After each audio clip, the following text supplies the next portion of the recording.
जय हिंद दोस्तों। आज हम लोग पुनः उपस्थित हुए हैं अपने सेशन को आगे बढ़ाने के लिए। आज का सेशन जो होगा वह सुपर संडे होगा और आप लोग देख रहे होंगे कि आज का मौसम जो है कि हम लोग की तरफ थोड़ा सा जो है कि खराब हो गया है, इसीलिए बिजली थोड़ा सा प्रॉब्लम चल रहा है। इसीलिए हम लोग जो है कि आज बोर्ड पे उपस्थित नहीं होकर हम लोग जो है कि आज जो पहले से कर रहे थे हम लोग जो है कि उसे कंटिन्यू तो कम से कम इस माध्यम से हम लोग रख रहे हैं, क्योंकि यहाँ पर बिजली जो है कि बाधित हो गया है, जो कि इसीलिए हम लोग यहाँ पर उपस्थित हुए हैं पहले वाले सेशन की तरह।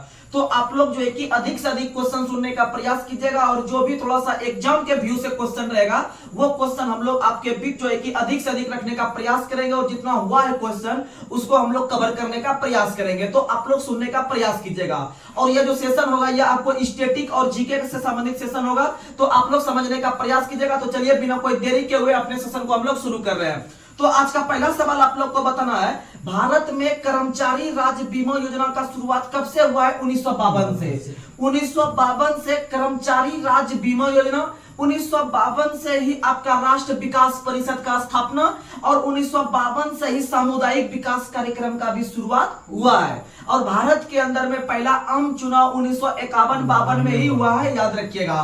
तो चलिए अगला क्वेश्चन आप लोग को बताना है, a tale of two cities. A tale of two cities पुस्तक के लेखक कौन है? Charles Dickens.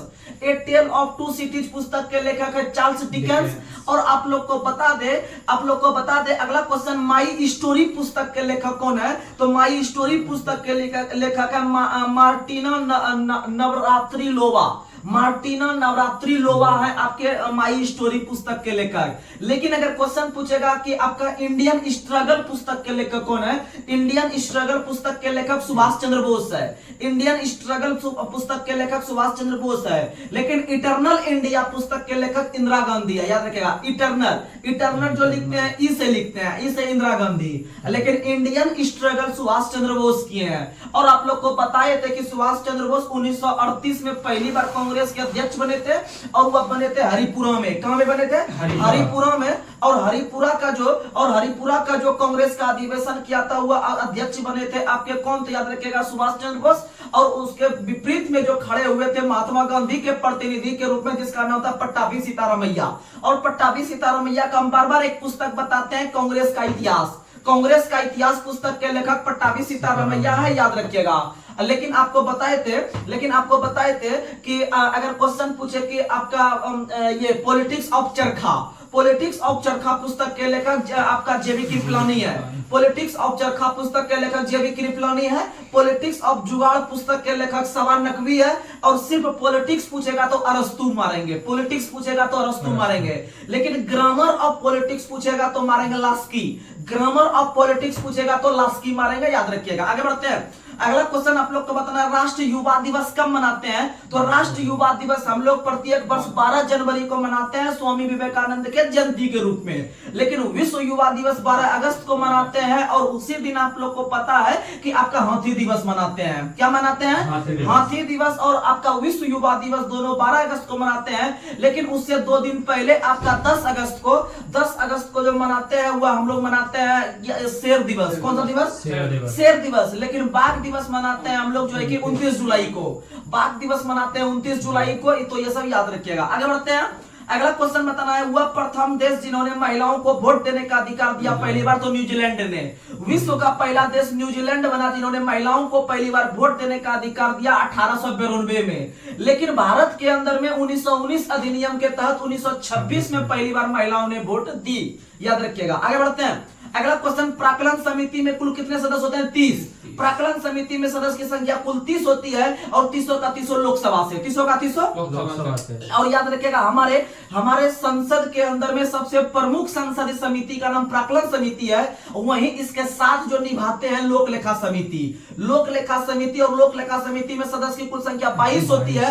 22 में से 15 लोकसभा से और 7 हो गया राज्यसभा से। और इस दोनों समिति को संयुक्त रूप से जुड़वा बहन के नाम से जानते हैं, याद रखिएगा। जैसे आप लोग को पता है पृथ्वी और शुक्र को जो है कि जुड़वा वाहन के नाम से, या फिर आपका जुड़वा ग्रह के नाम से, या फिर पृथ्वी का भगनी के नाम से भी जानते हैं, तो और या फिर भोर के तारा के नाम से भी हम लोग जानते हैं शुक्र को, तो याद रखिएगा। उसी तरह से आपका प्राक्कलन समिति और लोक लेखा समिति दोनों आपस में जुड़वा वाहन कहलाती है। और लोक लेखा समिति का जो अध्यक्ष होता है वह विपक्ष का नेता होता है। लोक लेखा समिति का जो अध्यक्ष होता है वह विपक्ष का नेता होता है। वहीं प्राक्कलन समिति का जो अध्यक्ष होता है वह सत्ताधारी बल वाले में से कोई एक व्यक्ति को नियुक्त किया जाता है। और आप लोग को पता है कि प्राक्कलन समिति का स्थापना 1950 में किया गया था। प्राक्कलन समिति का स्थापना 1950 में किया गया था। और वहीं आपका लोक लेखा समिति का स्थापना 1921 में किया गया था, 1919 अधिनियम के तहत। आगे बढ़ते हैं। अगला क्वेश्चन आप लोग को बताना है, राष्ट्रीय आय समिति का गठन कब हुआ है? बहुत अच्छा क्वेश्चन है। राष्ट्रीय आय समिति का गठन जो किया गया है 1949 में पीसी महालनोबिस के द्वारा। राष्ट्रीय आय समिति का गठन 1949 में पीसी महालनोबिस के द्वारा किया गया था। और आप लोग को पता है कि पीसी महालनोबिस जो थे उन्हीं के नाम पर हम लोग का जो है कि दूसरा पंचवर्ष योजना चला है। दूसरा पंचवर्ष योजना का मॉडल पीसी महालनोबिस के नाम पर, वहीं पहला पंचवर्ष योजना हैराल्ड डोमर के मॉडल पर। अब बात करते हैं पंचवर्ष योजना का। तो पंचवर्ष योजना जो हम लोग लिए हैं 5 ईयर प्लान, वो रूस के संविधान से। कहां से लिए हैं? रूस के संविधान से लिए हैं। और भारत के अंदर में जो पंचवर्ष योजना जो लागू हुआ था पहली बार, आप लोग को पता है पहला पंचवर्ष योजना 1951 से शुरू हुआ था। 1951 में 1 अप्रैल, याद रखिएगा 1 अप्रैल 1951 से लेके 51 में 5 जोड़िएगा तो 56 मिलेगा, तो 1956 तक चला था। फिर 56 से लेके उधर आपका चलेगा कहां तक? तो 56 से चलेगा आपका कहां तक? तो 61-62 तक। कहां तक चलेगा? 62 तक। अगला क्वेश्चन आप लोग को बताना है। अगला क्वेश्चन बताइए, सुंदरवन या मैंग्रोव जो पाया जाता है भारत के किस राज्य में? तो सुंदरवन या मैंग्रोव जो पाया जाता है वह भारत के पश्चिम बंगाल में। आप लोग को पता है सुंदरी नाम का वृक्ष जो पाया जाता है वह भी सुंदरवन के डेल्टा के पास, जो वहां पर की गंगा ब्रह्मपुत्र का मिलन स्थान होता है, वहीं पर ही जो है कि भारत के अंदर में ही नहीं विश्व का सबसे बड़ा डेल्टा का निर्माण होता है। और आप लोग को पता है डेल्टा की आकृति त्रिभुजाकार होती है। कल भी हम इस पर चर्चा कर रहे थे। डेल्टा की आकृति त्रिभुजाकार होती है और डेल्टा का नामकरण करने वाला वैज्ञानिक का नाम था हेरोडोटस। क्या नाम था? हेरोडोटस। और उसी हेरोडोटस को इतिहास के पिता के नाम से भी जानते हैं। और हेरोडोटस ने एक पुस्तक का भी लेखक का हम नाम बताए थे, द हिस्टोरिका। द हिस्टोरिका पुस्तक के लेखक आपके कौन है? तो बताइएगा हेरोडोटस है। और हेरोडोटस ने ही पता है कि डेल्टा का नामकरण किया है। अच्छा कंटेंट है, याद रखिएगा। अगला क्वेश्चन आप लोग को बताना है, तीस्ता किसकी सहायक नदी है? ब्रह्मपुत्र का। तीस्ता हो गया, कामेंग हो गया, सुबनसिटी हो गया, ये सब जो सहायक नदी है ये सब ब्रह्मपुत्र की सहायक नदी है। और भारत के अंदर में पता है कि ब्रह्मपुत्र नदी सबसे अधिक असम में बहती है, इसीलिए असम के शोक के नाम से ब्रह्मपुत्र नदी को जानते हैं। ब्रह्मपुत्र नदी को जानते हैं। और लोहित भी याद रखिएगा, कामेंग, लोहित, सुबनसिटी, तीस्ता, ये चारों सहायक नदी है किसका? ब्रह्मपुत्र का।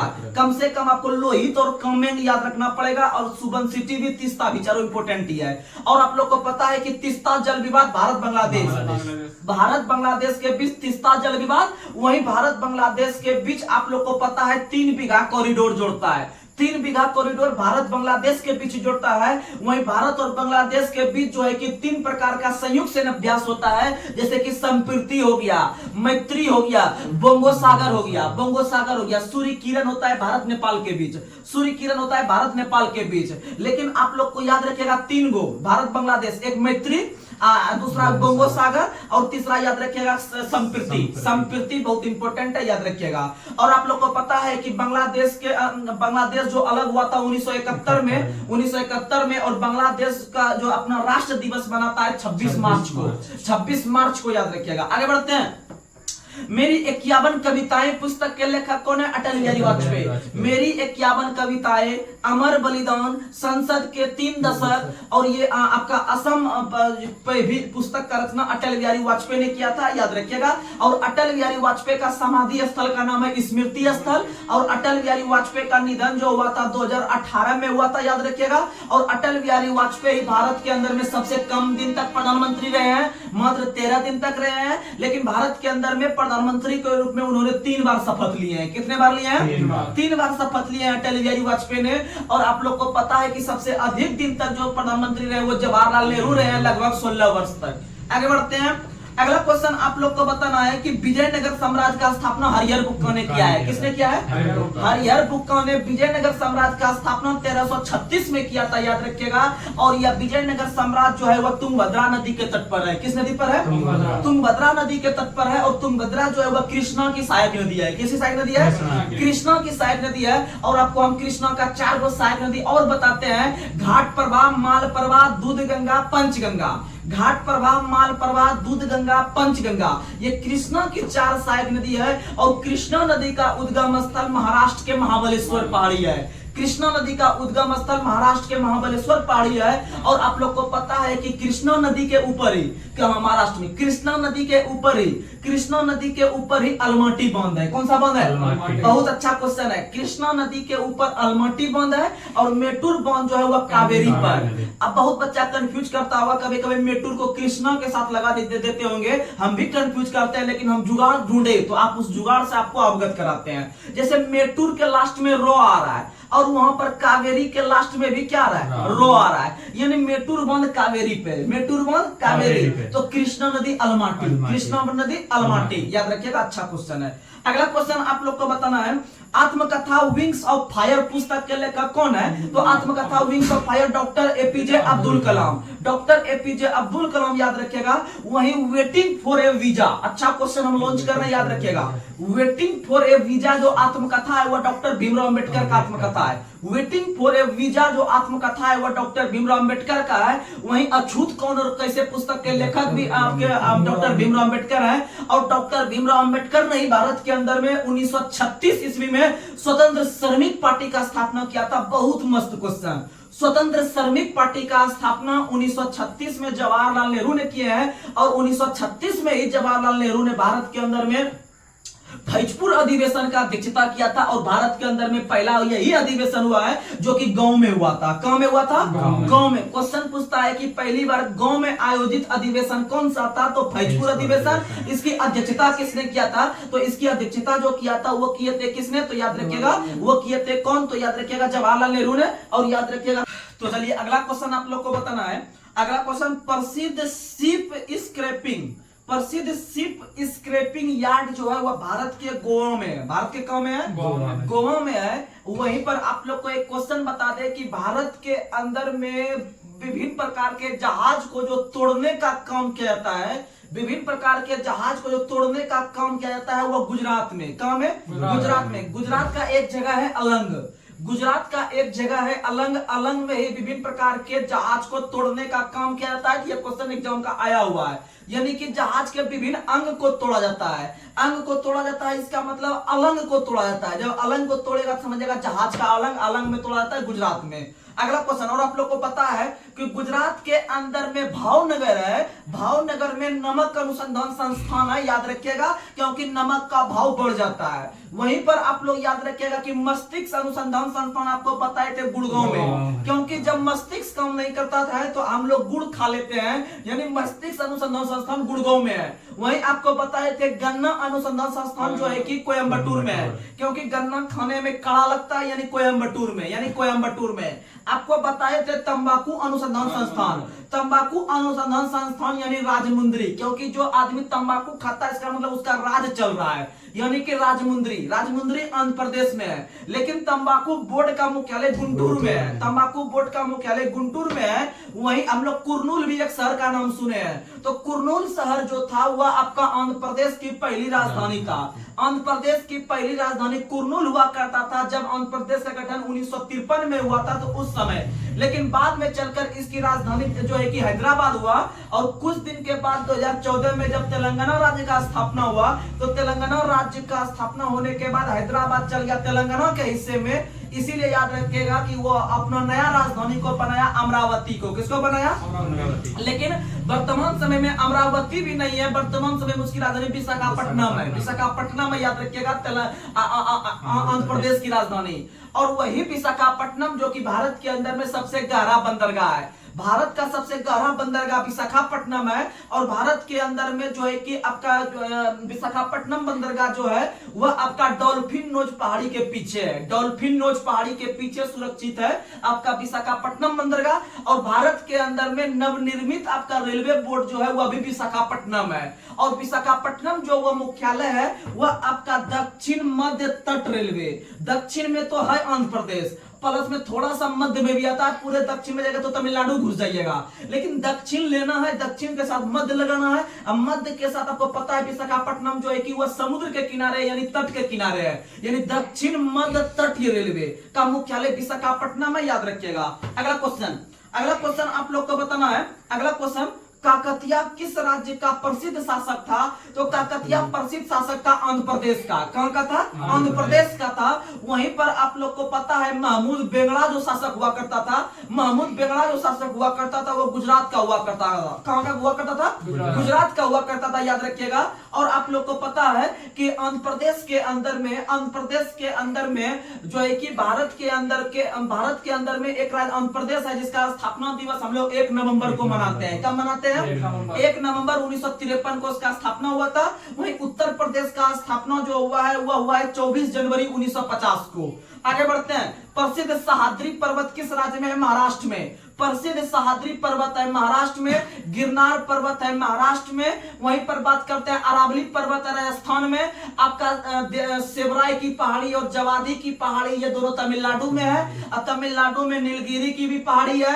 और पता है कि तमिलनाडु के अंदर में नीलगिरी की पहाड़ी की सबसे ऊंची चोटी दोदा बेटा है। दोदा बेटा की ऊंचाई 2637 मीटर है, 2637 मीटर है। और आप लोग को पता है कि नीलगिरी की पहाड़ी पर 2 जनजाति निवास करती है। एक तो टोडा, पता है टोडा के साथ बड़ागा, और टोडा जनजाति भैंस पालने का काम करती है। और उसमें जो है कि बहुपति विवाह प्रचलित है। आप लोग को हम इतना बार क्वेश्चन बताएंगे कि आपको लगेगा जैसे एग्जाम में क्वेश्चन तो टच होगा ही होगा, आप आराम से इसको जो है कि सॉर्ट आउट कर सकते हैं। इसमें कहीं कोई शक नहीं है, बशर्ते आप जो भी छात्र रेगुलर रूप से देख रहे होंगे उनको लग रहा होगा कि यह क्वेश्चन जो है कि जब कहां भी आएगा मार देंगे। यह कॉन्फिडेंस आपके ऊपर हम तभी जो है कि आपको ऐसा फील हो रहा होगा जब आप लगातार रह रहे होंगे। और मेरा जो इस तरह से मेहनत हो रहा है आपके पीछे, हम लगातार क्वेश्चन को हम जो है कि दे पा रहे हैं, तो बस इसी का जो है कि यह परिणाम देखने के लिए मिल रहा है। तो धीरे धीरे आप लोग लगातार बनकर रहिएगा, आराम से आपका तैयारी हो जाएगा। अगला क्वेश्चन आप लोग को बताना है कि किस अनुच्छेद के तहत बाल श्रम का निषेध किया गया है? तो बाल श्रम का निषेध किया गया है आपका जो है कि अनुच्छेद 24 के तहत। किसके तहत?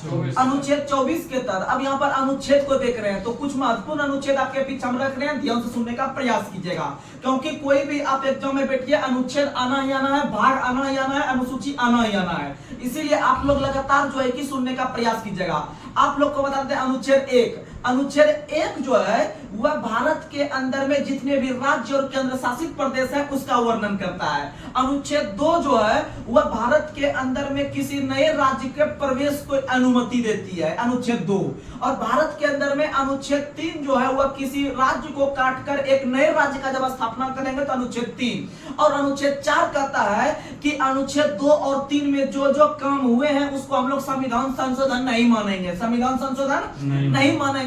और अनुच्छेद 5 जो है, अनुच्छेद 5 के तहत जो है कि आप लोग को नागरिकता प्रदान किया जाता है। क्या प्रदान किया जाता है? नागरिकता प्रदान किया जाता है। और अनुच्छेद 6 जो है वह पाकिस्तान से आए हुए व्यक्ति को नागरिकता, अनुच्छेद 6 के तहत। वहीं अनुच्छेद 7 जो है आप लोग को पता है कि जो व्यक्ति पहले भारत में थे, भारत से पाकिस्तान चले गए, पाकिस्तान से पुनः भारत आए, वो हो गया अनुच्छेद जो है कि 7, अनुच्छेद 7। तो याद रखिएगा, एक है अनुच्छेद 11। अनुच्छेद 11 है भारत में नागरिकता से संबंधित, भारत में नागरिकता से संबंधित जो भी कानून बनाएगी वह संसद बनाएगी, यानी याद रखिएगा अनुच्छेद 11। अनुच्छेद 12 जो है याद रखिएगा कि भारत के अंदर में संविधान का अनुच्छेद 12 कहता है कि आपका ये मौलिक अधिकार से संबंधित जो आपका राज्य की परिभाषा दिया गया है अनुच्छेद 12 में। अनुच्छेद 13 कहता है कि भारत के अंदर में जो है कि आपका संसद को यह अधिकार नहीं है कि ना मौलिक अधिकार के संदर्भ में कोई ऐसा कानून बनाए जिससे कि आपका मौलिक अधिकार में कमी आए।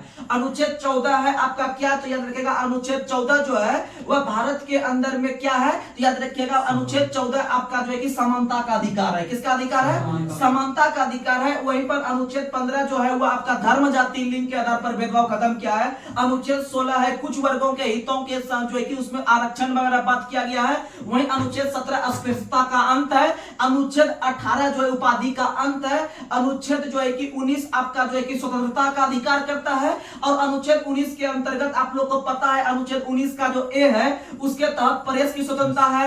अनुच्छेद 19 के बी के तहत आपका जो है कि क्या है, तो याद रखिएगा अनुच्छेद 19 के बी के तहत बिना हथियार का हम लोग सभा कर सकते हैं। अनुच्छेद 19 का सी जो है वह संघ बनाने की स्वतंत्रता है। अनुच्छेद 19 का डी जो है वह आवागमन की स्वतंत्रता है। और अनुच्छेद 19 का ई जो है वह फिर हम भी जो है कि कहीं पर जाके जो है कि अपना व्यापार कर सकते हैं। क्या कर सकते हैं? व्यापार। और अनुच्छेद 19 का एफ जो है वह खत्म हो गया है। और अनुच्छेद 19 का जो जी है वह हम कहीं पर जाके आजीविका चला सकते हैं, या फिर घर वगैरह घर वगैरह खरीद के हम वहां पर रह सकते हैं। क्या कर सकते हैं? रह सकते हैं। याद रखिएगा अनुच्छेद 19 का डी जो है वो कहीं भी जाके हम आवागमन कर सकते हैं। और डी के बाद ई आता है। ई में हम लोग जो है कि कहीं पर क्या कर सकते हैं, अपना जो है कि आजीविका चला सकते हैं। उसके बाद फिर अनुच्छेद 19 का एफ फ्लॉप है, यानी खत्म हो गया है। और अनुच्छेद 19 का जी हम लोग जाके कहीं पर बस सकते हैं, कहीं पर जाके जमीन खरीद सकते हैं, बस सकते हैं। याद रखेगा।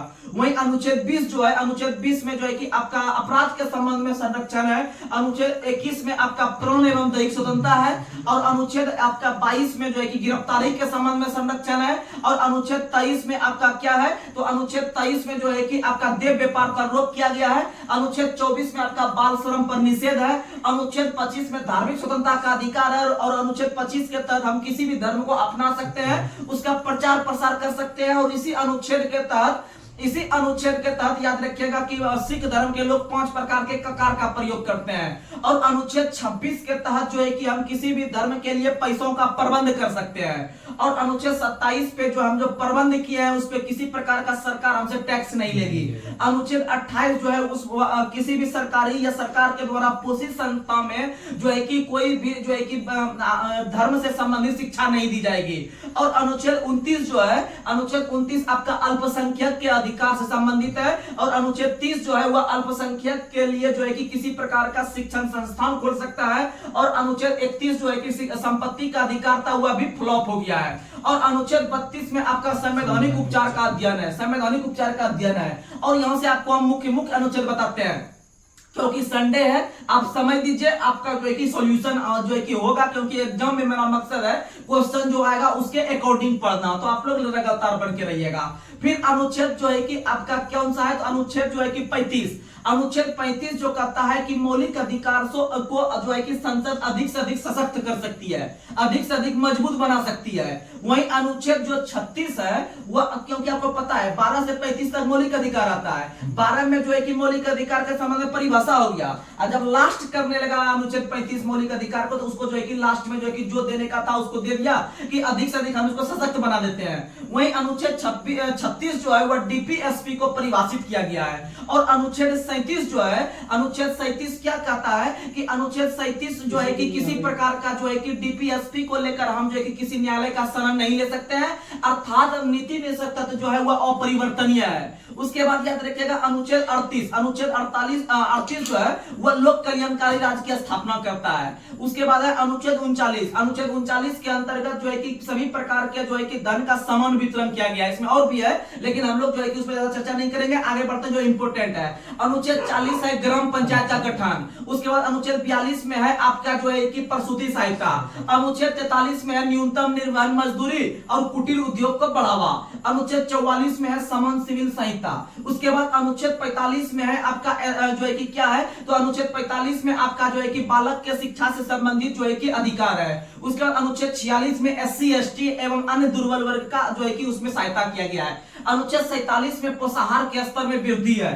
अनुच्छेद 48 जो है, अनुच्छेद 48 में जो है कि कृषि और पशुपालन है। और अनुच्छेद 48 का क में वन एवं वन जीवों की रक्षा है। वहीं अनुच्छेद जो आपका 49 आता है, अनुच्छेद 49 में सभी प्रकार के पर्यटन स्थल को बढ़ावा दिया गया है। अनुच्छेद 50 में 50-50 यानी कि कार्यपालिका न्यायपालिका का पृथक्करण। अनुच्छेद 51 में जो है कि क्या है, वह है अंतरराष्ट्रीय शांति एवं समझौता, जो कि राष्ट्रपति करते हैं। जो कि कौन करते हैं? राष्ट्रपति करते हैं। जैसे पंचशील समझौता हो गया, हुआ जो है कि पंचशील समझौता भारत और चीन के बीच हुआ है, तो याद रखिएगा कि यह जो किया गया होगा वह राष्ट्रपति के नाम से किया गया होगा। वहीं अनुच्छेद 52 जो है कि वह राष्ट्रपति से शुरू होता है, तो अनुच्छेद 52 के अंतर्गत भारत का एक राष्ट्रपति होगा। अनुच्छेद 53 के तहत भारत के अंदर में कार्यपालिका शक्ति राष्ट्रपति में निहित होगी, और तीनों सेनाओं का प्रमुख जो होगा राष्ट्रपति, हुआ भी अनुच्छेद 53 के सेकंड के तहत। और 53 का फर्स्ट कहता है कि सभी कार्य राष्ट्रपति अपने से करेंगे या अपने अधिकारी से करवाएंगे। अनुच्छेद 54 है राष्ट्रपति का निर्वाचक मंडल, याद रखिएगा। और अनुच्छेद 55 है राष्ट्रपति के निर्वाचन की रीति, क्योंकि आप लोग को पता है कि राष्ट्रपति का निर्वाचन अप्रत्यक्ष पद्धति के तहत होता है, आपका एकल संक्रमणीय या अनुपातिक पद्धति के तहत। और अनुच्छेद 56 जो है राष्ट्रपति का किससे संबंधित है, तो अनुच्छेद 56 है कार्यकाल से। किससे है? कार्यकाल से। और अनुच्छेद 57 है एक राष्ट्रपति चाहे जितनी बार राष्ट्रपति बन सकता है, अर्थात पुनर्नियोजन है इसका। और अनुच्छेद 58 में राष्ट्रपति का योग्यता, राष्ट्रपति का योग्यता। और राष्ट्रपति का योग्यता बनने के लिए सबसे पहले भारत का नागरिक होना चाहिए, उम्र सीमा 35 वर्ष होना चाहिए, और जो है कि उसके पास जो है कि आपका जो है कि 15,000 रुपया पास में होना चाहिए। उसके बाद फिर जो है कि वह लोकसभा सदस्य बनने की योग्यता रखता हो, तो ये सारा क्राइटेरिया राष्ट्रपति के लिए होता है। वहीं अगर हम बात करते हैं आपका जो है कि अनुच्छेद 59 का, तो अनुच्छेद 59 के लिए कहता है भारत के राष्ट्रपति के लिए शर्तें, यानी राष्ट्रपति अगर कोई बन जाता है तो उसको राष्ट्रपति भवन में रहना पड़ेगा, और उसको जो मासिक वेतन मिलता है 5 लाख रुपया वो भी लेना पड़ेगा। और उसका अनुच्छेद 60, अनुच्छेद 60 में शपथ, राष्ट्रपति का शपथ 60 में, राष्ट्रपति का शपथ 60 में। और राष्ट्रपति का जो शपथ दिलाता है भारत के अंदर में, वो मुख्य न्यायाधीश दिलाते हैं। कौन दिलाते हैं? मुख्य न्यायाधीश दिलाते हैं। वही अनुच्छेद 61 राष्ट्रपति पर महाभियोग, राष्ट्रपति पर महाभियोग अनुच्छेद 61। अनुच्छेद 62 जो है, और राष्ट्रपति पर महाभियोग जो लगता है वह संसद के किसी भी सदन में लग सकता है। और राष्ट्रपति पर महाभियोग प्रक्रिया अमेरिका के संविधान से लिए हैं। कौन से लिए हैं? अमेरिका के संविधान से लिए हैं। वही भारत के अंदर में अनुच्छेद 62 कहता है, अनुच्छेद 62 कहता है कि राष्ट्रपति का पद किस किस स्थिति में रिक्त हो सकता है। तो आप लोग को बताएं, राष्ट्रपति का पद 3 स्थिति में रिक्त हो सकता है। पहला, उसका अचानक मौत हो जाए। दूसरा जो है कि वह जो है कि अपने से त्याग पत्र दे दे। और तीसरा जो है कि महाभियोग प्रक्रिया। तीसरा कौन सा है? और राष्ट्रपति पर महाभियोग प्रक्रिया जो अनुच्छेद 61 के तहत लगता है, वो एक अर्धन्यायिक प्रक्रिया है। कैसी प्रक्रिया है? अर्धन्यायिक प्रक्रिया है। और आप लोग को पता है अनुच्छेद 63 से जो है कि आपका उपराष्ट्रपति शुरू हो जाएगा। अनुच्छेद 63 में भारत के उपराष्ट्रपति का वर्णन है। और भारत के अनुच्छेद 64 में, अनुच्छेद 64 में कहता है कि भारत के अंदर में जो उपराष्ट्रपति होंगे वह राज्यसभा के सभापति होंगे, वह राज्यसभा के सभापति होंगे। और अनुच्छेद 65 कहता है कि जब राष्ट्रपति का पद खाली होगा तो राष्ट्रपति के हैसियत के तौर पे उपराष्ट्रपति कम करने आएगा। कौन आएगा? उपराष्ट्रपति कम करने आएगा। वहीं अनुच्छेद 66 कहता है कि राष्ट्रपति का जो है कि कार्यकाल से संबंधित है। तो चलिए हम मुख्य लेते हैं। उसके बाद है अनुच्छेद जो है कि आपका 69, अनुच्छेद 69 है आपका उपराष्ट्रपति का शपथ। राष्ट्रपति का शपथ 60 में पढ़े थे, उपराष्ट्रपति का शपथ 69 में है, 69 में है। और अनुच्छेद 70 कहता है कि भारत के अंदर में जब राष्ट्रपति उपराष्ट्रपति का पद भी खाली हो जाएगा तो वह मुख्य न्यायाधीश कम करने के लिए आएगा। कौन आएगा? उप मुख्य न्यायाधीश कम करने के लिए आएगा। वहीं अनुच्छेद 71 क्या है? तो अनुच्छेद 71 के तहत क्या है, तो आप लोग को पता है कि अनुच्छेद 71 के तहत जो है कि आपका कोई राष्ट्रपति और उपराष्ट्रपति से संबंधित जो चुनाव में जो गड़बड़ी आता है, इसका फैसला जो है कि सुप्रीम कोर्ट करता है। कौन करता है? सुप्रीम कोर्ट करता है। वही अनुच्छेद 72 के तहत राष्ट्रपति क्षमादान करता है। क्या करता है? राष्ट्रपति क्षमादान करता है। वही अनुच्छेद 74 में जो है कि क्या है, तो अनुच्छेद 74 के अंतर्गत जो है कि मंत्री परिषद का गठन किया गया है। मंत्री परिषद का गठन किया गया है अनुच्छेद 74 में। अनुच्छेद 75 में राष्ट्रपति जो है मंत्री परिषद को चलाने के लिए प्रधानमंत्री की नियुक्ति करता है। किसका नियुक्ति करता है? प्रधानमंत्री का नियुक्ति करता है। वही अनुच्छेद 75 का क्लाउज 3 कहता है कि मंत्री परिषद लोकसभा के प्रति उत्तरदायी होते हैं। मंत्री परिषद लोकसभा के प्रति उत्तरदायी होते हैं। वही अनुच्छेद 76 जो है कि महान्यायवादी का नियुक्ति है। किसका नियुक्ति है? महान्यायवादी का नियुक्ति है। वहीं आपको हम ट्रिक एगो दे देते हैं 16 सरल, यानी 79, 80, 81। ये तीनों को पढ़ने से पहले हम थोड़ा 78 को भी देख लेते हैं। अनुच्छेद 78 इंपोर्टेंट है, याद रखिएगा। अनुच्छेद 78 कहता है कि भारत के अंदर में राष्ट्रपति और संसद के बीच में मुख्य कड़ी के रूप में प्रधानमंत्री काम करेगा। कौन काम करेगा? प्रधानमंत्री, क्योंकि मंत्री परिषद का जो मुखिया होता है वो प्रधानमंत्री होता है, और वहां पर कौन सा नियम कानून बन रहा है नहीं बन रहा है इसका बात पहुंचाने का काम करेगी कौन? प्रधानमंत्री। यानी कि आपका संसद और जो है कि राष्ट्रपति के बीच में मुख्य कड़ी के रूप में प्रधानमंत्री अपना रोल निभाता है। कौन निभाता है? प्रधानमंत्री, याद रखिएगा। और अनुच्छेद 79, 80, 81 आप तीन को जो है कि साथ में याद रखने का प्रयास कीजिएगा। सोलह सरल करने का मतलब है कि पहला 79 हो जाएगा संसद, फिर 80 हो जाएगा आपका राज्यसभा, और 81 हो जाएगा लोकसभा। वहीं अनुच्छेद 82 कहता है कि अनुच्छेद 82 के अंतर्गत आप लोग को पता है कि अनुच्छेद 82 के तहत जो है कि आपका लोकसभा चुनाव होने से पहले या जनगणना होने से पहले जो है कि क्षेत्र का समायोजन होता है। क्षेत्र का समायोजन यानी कि कटपट होता है, यानी ये क्षेत्र को काट के दूसरे लोकसभा में मिला देता है। तो याद रखिएगा कि समायोजन जो होता है वह आपका अनुच्छेद 82 के तहत होता है। वहीं अनुच्छेद 85 के तहत जो है कि लोकसभा का विघटन है। लोकसभा का विघटन 85 में है। वहीं आप लोग को पता है कि राष्ट्रपति का जो अभिभाषण है 87 में, राष्ट्रपति का अभिभाषण जो है वह 87 में है। और अनुच्छेद 86 बता देते हैं, इंपोर्टेंट ये 86 अनुच्छेद 86 कहता है, अनुच्छेद 86 के अंतर्गत जो है कि वह संसद को संबोधित करता है। संसद को संबोधित करते हैं राष्ट्रपति अनुच्छेद 86 के तहत, और राष्ट्रपति का अभिभाषण 87। और अनुच्छेद 88 कहता है कि भारत के अंदर में जो महान्यायवादी होता है वह संसद के किसी भी सदन में जाके बैठ सकता है, बात विचार कर सकता है। वहीं भारत के अंदर में किसी भी कोर्ट में जाके बैठ सकता है, बात विचार कर सकता है, लेकिन वोट देने का अधिकार नहीं, अनुच्छेद 88 के तहत। वहीं अनुच्छेद 89 जो है वह भारत के अंदर में आपका राज्यसभा के सभापति और उपसभापति का जो है कि सीट का या फिर सदस्य का जो है कि उसमें से चर्चा किया गया है 89 में। उसके बाद है अनुच्छेद 98 में। आप लोग को और बीच में हम जो जुगाड़ दिए थे एक दिन, जो रेगुलर रह रहे होंगे उनको पता होगा कि इधर 89 से लेकर 92 तक बताए थे, उधर आपका 93 से लेकर 96 तक बताए थे, हमको पता है। तो हम इस पर ज्यादा चर्चा नहीं करेंगे, ये हम बताए हुए हैं और भी हम आगे बताएंगे। तो अनुच्छेद हम बात करते हैं 98 का। अनुच्छेद 98 के तहत सचिवालय का गठन किया गया। किसका गठन किया गया? सचिवालय का। उसके बाद अनुच्छेद 108 के तहत राष्ट्रपति संयुक्त अधिवेशन को बुलाते हैं। 110 के तहत जो है कि धन विधेयक को परिभाषित किया गया है, और धन विधेयक जो लाया जाता है पहली बार लोकसभा में, और कोई विधेयक धन विधेयक है या नहीं है इसका अंतिम रूप से फैसला लोकसभा अध्यक्ष करता है। कौन करता है? और वर्तमान में लोकसभा अध्यक्ष आपके 17वें नंबर के हैं, वो ओम बिरला है। कौन है? ओम बिरला। और ओम बिरला राजस्थान के हैं। वहीं भारत के अंदर में पहले लोकसभा के अध्यक्ष कौन थे? तो भारत के अंदर में पहले लोकसभा के अध्यक्ष कौन थे? जीवी मौलनकर। कौन थे? जीवी मौलनकर। याद रखने का प्रयास कीजिएगा। अगला क्वेश्चन आप लोग को बताना है अनुच्छेद 111 बता देते हैं। अनुच्छेद 111 के तहत राष्ट्रपति पॉकेट वीटो का प्रयोग करते हैं। राष्ट्रपति किसी भी विधेयक को रोक सकता है या अपने पॉकेट में रख सकता है, अनुच्छेद 111 के तहत। वहीं अनुच्छेद 112 के तहत वित्त विधेयक का वर्णन है, या फिर अनुच्छेद 112 के तहत वार्षिक वित्त विवरण का वर्णन है। वार्षिक वित्त विवरण का वर्णन है अनुच्छेद 112 में, जिसे हम लोग बजट कहते हैं। क्या कहते हैं? बजट कहते हैं। वहीं अनुच्छेद जो है कि आपका 113 के तहत, अनुच्छेद 113 के तहत आपका अनुदान का वो चर्चा है। किसका चर्चा है?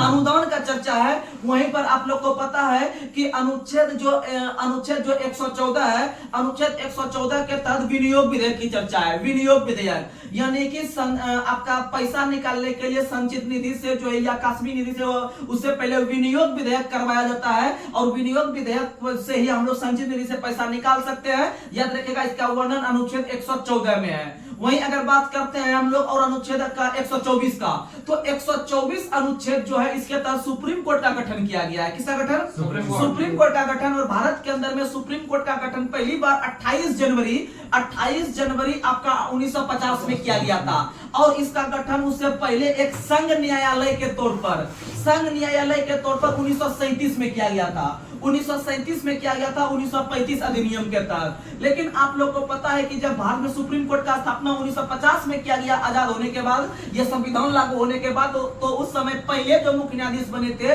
वो बने थे जस्टिस हीरालाल जे कानिया। और वर्तमान समय में सुप्रीम कोर्ट के जो कि मुख्य न्यायाधीश जो है वो कौन है, तो याद रखिएगा DY चंद्रचूड़ है 50वें नंबर के। अगला क्वेश्चन आप लोग को बताना है कि अनुच्छेद 137 में क्या है, तो अनुच्छेद 137 में न्यायिक पुनर्विलोकन है। अनुच्छेद 137 में न्यायिक पुनर्विलोकन है।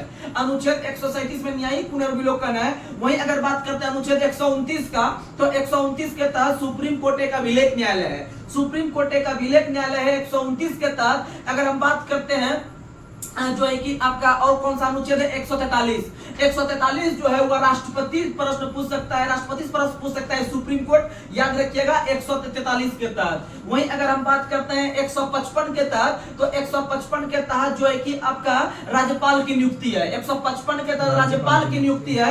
उसके बाद 159 के तहत राज्यपाल को शपथ दिलवाया जाता है। राज्यपाल को शपथ 159 के तहत दिलवाया जाता है। तो इस तरह से आप जो है कि बहुत सारा अनुच्छेद है, जैसे कि और हम बता देते हैं शॉर्ट में 214 के तहत जो है कि प्रत्येक राज्य में एक हाई कोर्ट होगा। 214 के तहत प्रत्येक राज्य में एक हाई कोर्ट होगा। और अनुच्छेद 215 के तहत जो है कि हाई कोर्ट जो होगा वह जो है कि वह जो है कि एक अभिलेख न्यायालय होगा। अनुच्छेद 215 जो है वह हाई कोर्ट एक अभिलेख न्यायालय होगा। और अनुच्छेद 226 के तहत हाई कोर्ट रीट जारी करता है। हाई कोर्ट जो रीट जारी करता है 226 के तहत, वहीं जो सुप्रीम कोर्ट रीट जारी करता है अनुच्छेद 32 के तहत। अनुच्छेद 32 के तहत आप लोग याद रखने का प्रयास कीजिएगा। अगर हम बात करते हैं अनुच्छेद 248, अनुच्छेद 248 के तहत जो है कि आपका अपशिष्ट शक्ति संसद में निहित होती है। अनुच्छेद 248 के तहत आपका अपशिष्ट शक्ति जो केंद्र में निहित होती है, किसमें निहित होती है? और अपशिष्ट सूची जो विषय लिए हैं वो कनाडा के संविधान से लिए हैं। कहां से लिए हैं?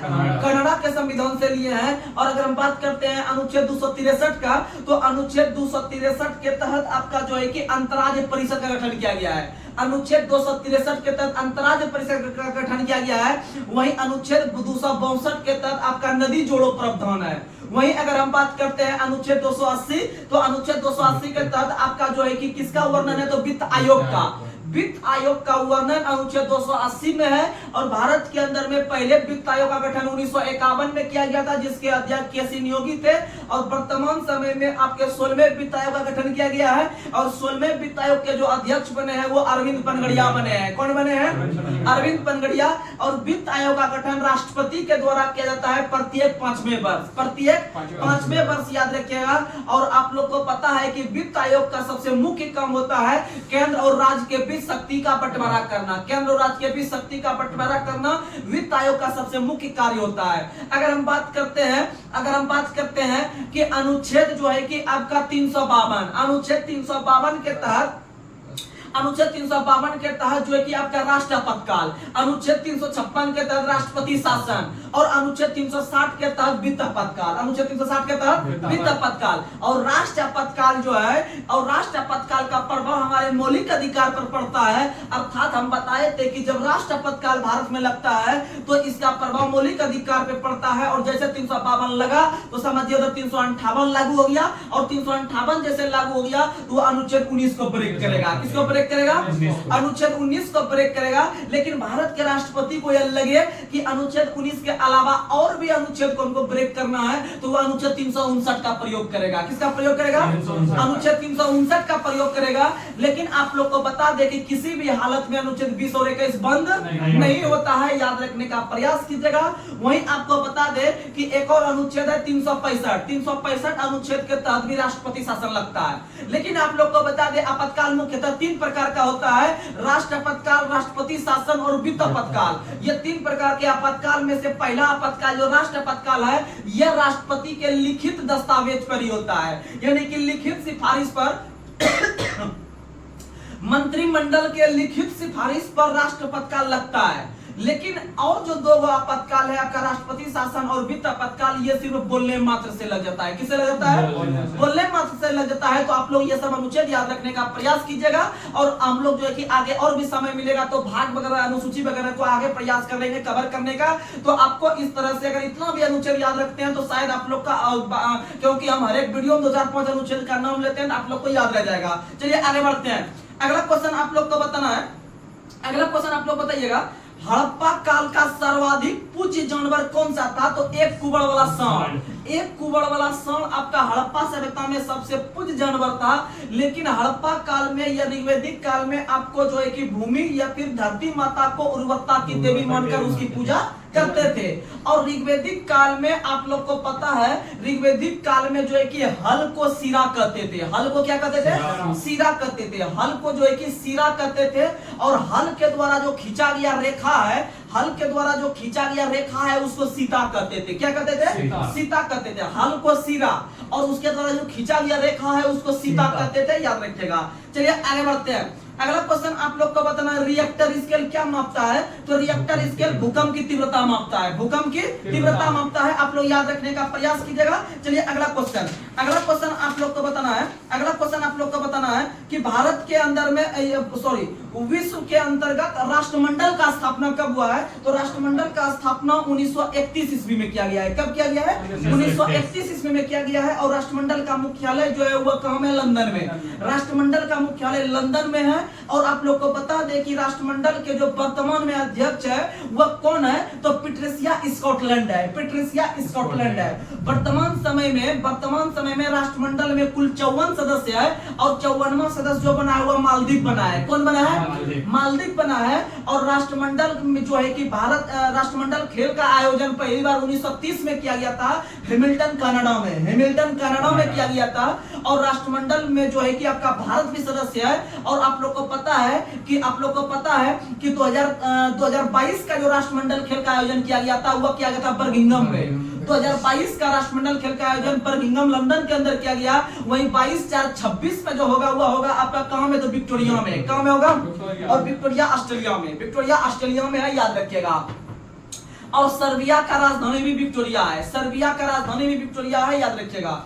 अगला क्वेश्चन आप लोग को बताना है कि प्रवासी भारत दिवस कब मनाते हैं? 9 जनवरी। प्रवासी भारत दिवस कब मनाते हैं? और 9 जनवरी को कब से मनाना शुरू किया? 2003 से मनाना शुरू किए हैं। लेकिन महात्मा गांधी जो पहली बार आए थे वो 9 जनवरी 1915 को आए थे, लेकिन उसी समय से मनाना शुरू नहीं किए थे, 2003 से शुरू किया है। कब से शुरू किया है?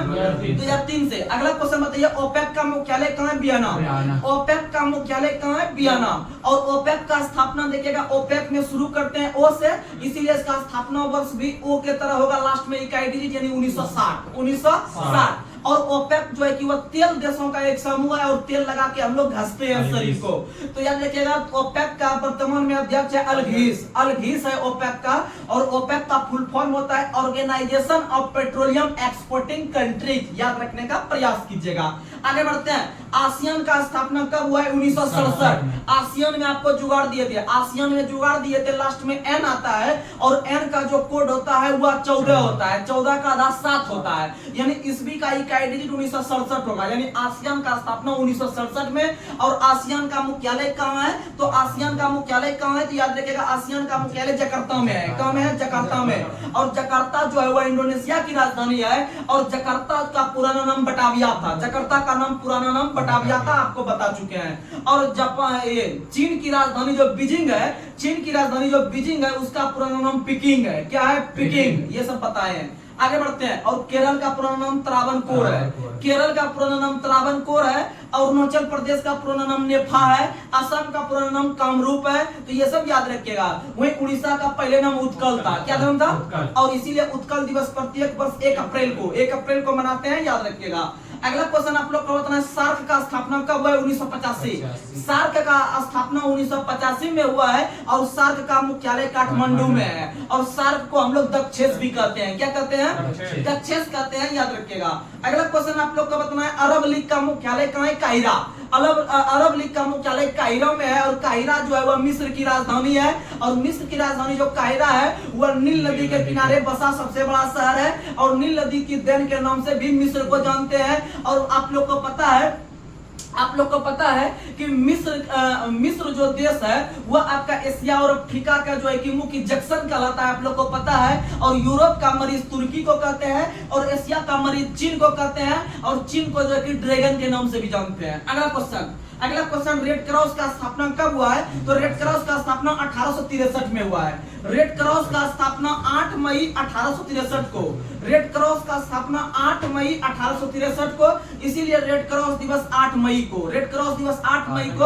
और रेड क्रॉस का स्थापना हेनरी ड्यूनेंट ने किया था, रेड क्रॉस का स्थापना हेनरी ड्यूनेंट ने किया था, आप लोग याद रखिएगा। और रेड क्रॉस को 3 बार जो है कि नोबेल पुरस्कार के लिए जो है कि मिल चुका है, 1917 में, 1944 में, 1963 में। बहुत अच्छा क्वेश्चन है, अक्सर ऐसा क्वेश्चन रेलवे के अंतर्गत एनटीपीसी में पक्का देखने के लिए मिलेगा, 100% गारंटी देते हैं।